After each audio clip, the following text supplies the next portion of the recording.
Before we start our discussion, let me introduce myself. I am Geraldine G. Cabugwas from Pinma, Cagayan de Oro College. So, this will be your 24th module. The lesson title on this module is all about the rubrics. At the end of this video, we can define holistic, analytic rubric and can differentiate the two types of rubric. When we say a rubric, it is criteria that are used in scoring students' performance portfolios to an open-ended task. It is an assessment tool that clearly indicates achievement criteria across all components of any kind of student work, from written to oral and to visual. It can be used for making assignments, class participation, or overall grades. So there are two types of rubric. The first one is holistic. Holistic rubric separate scores are given for different indicators or characteristics of a student's output or performance. Holistic rubric allow you to assess students' and overall performance on an activity based on a single scale using predefined achievement level.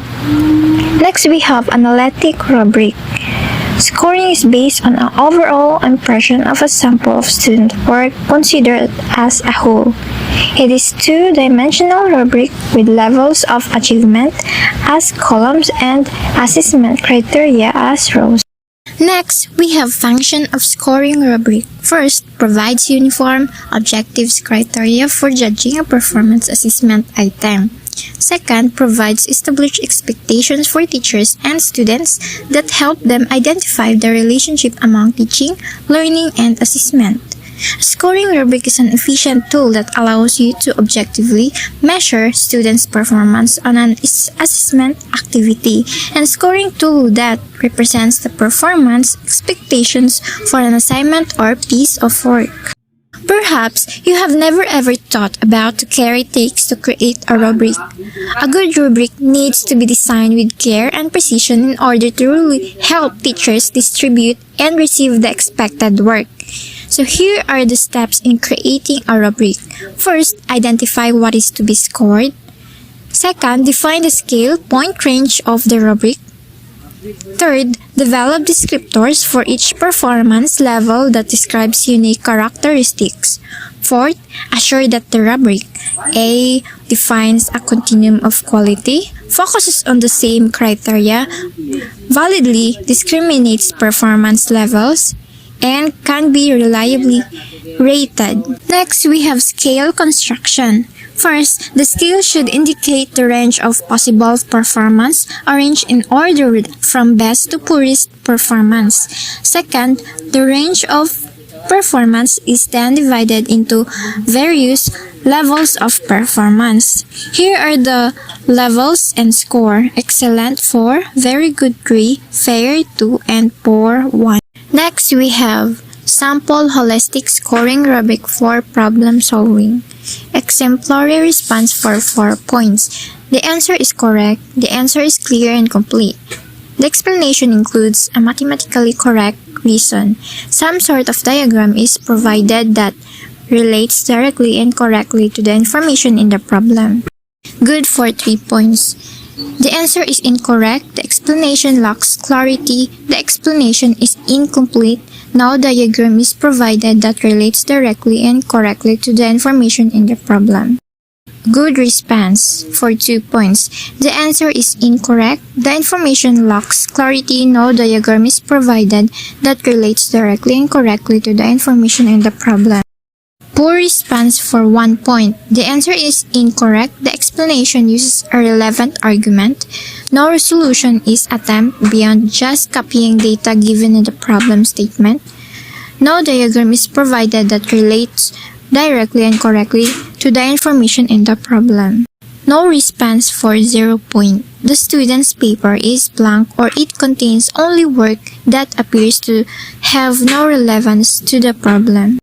Sample analytic scoring rubric for problem solving. Understanding the problem.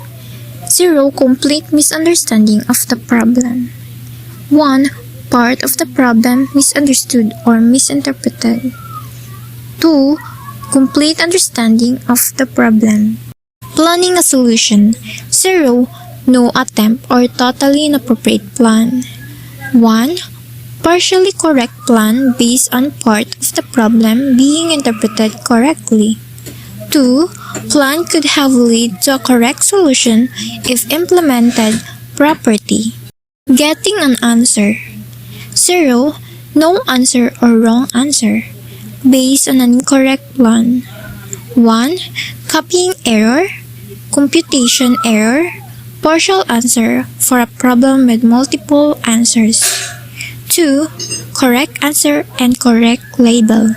DepEd recommends the use of GRAST framework in giving and assessing performance tests. So, GRAST stands for Goal, Rule, Audience, Situation, Product, Performance, Purpose, and Standards and Criteria for Success. Goal: the statement of problem or challenge to be solved. It provides a statement of the task. Establish the goal, problem, challenge, or obstacles in task. Rule: explain the scenario, the role of the students, and what are they being asked to do. Audience: who they need to convince, to who they present the output or outcome or propose a solution to the problems. The audience is not limited to the teacher. Identify the target audience within the context of the scenario. Situation: provides the context of the situation and any additional factors affecting the situation. Set the context of scenario or explain the situation. Product, performance, purpose. It explains the product or performance that needs to be created. Its purpose. Clarify what the students will create and why they will create it. Standards and criteria for success. It explains the learning standards that must be met in each and criteria of evaluating the product or performance and how the output will be judged by the audience, and identify specific standards for success.